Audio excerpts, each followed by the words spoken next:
ctDNA and MRD testing are important addition tools to risk stratify patients after curative intent surgery. The diagnostic accuracy, in my view, exceeds the traditional tools we had available, meaning CT imaging and tumor markers such as CEA to determine whether the patient has minimal residual disease, which would then guide our adjuvant treatment options. In that sense, I think this opens a whole new world for patient management, but more importantly, for future clinical trials that are based and on the ctDNA as a surrogate outcomes.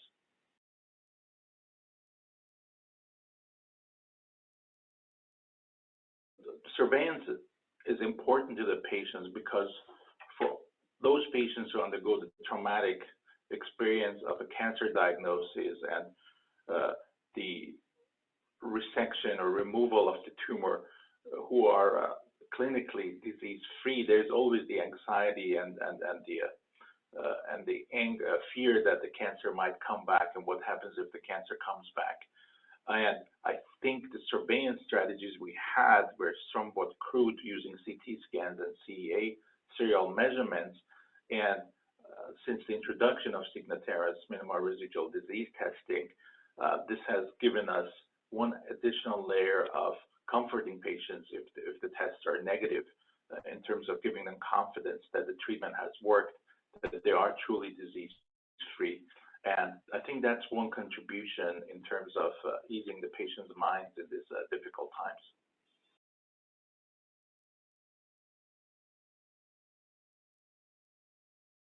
Expanded access program for Signatera's minimal residual disease test has enabled us to serially test patients without having to bring them in to the clinic and expose them to all the potential hazards of healthcare environment and infections by providing mobile blood draws that go to the patient's homes.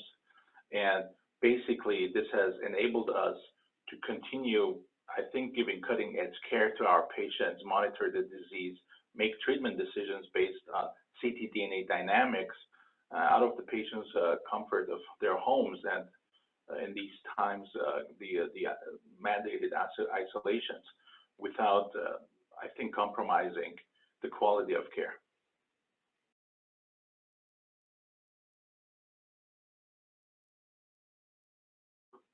Recently, the expanded access was granted to all GI cancers for Signatera's minimal residual disease, and we have been using the platform, realizing its potentials for a variety of GI cancers since the launch of the disease. And one of the remarkable cases I remember is a 52-year-old, very, very healthy gentleman who was unfortunately diagnosed with an intrahepatic cholangiocarcinoma, and fortunately enough was early enough that he was able to undergo resection. The patient had satellite lesions and clearly had some poor risk factors for recurrence, and we treated him with 6 months of adjuvant chemotherapy. And clinically, the patient was doing well, and his CA19-9 had normalized, and I sent his first Signatera ctDNA test right at the completion of the 6 months of adjuvant chemotherapy, and unfortunately it came back at a low level, 0.88 mutation per ml positive. Now, we did our homework, we did the imaging, and we didn't see any residual disease.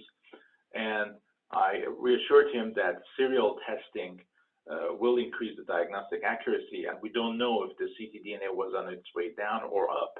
And sure enough, about 3 months or after the initial testing, I resent the test using the expanded access mobile blood draws, and within 7 days we had the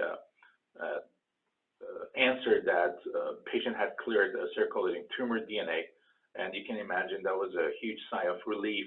And now we can basically continue his surveillance based on guidelines going into the future. And what we will do is, for now, every 3 months, use the expanded access to have somebody go to the patient's home, draw his blood for circulating tumor DNA, and make sure those remain negative. I think that might even guide the imaging intervals for surveillance of this disease.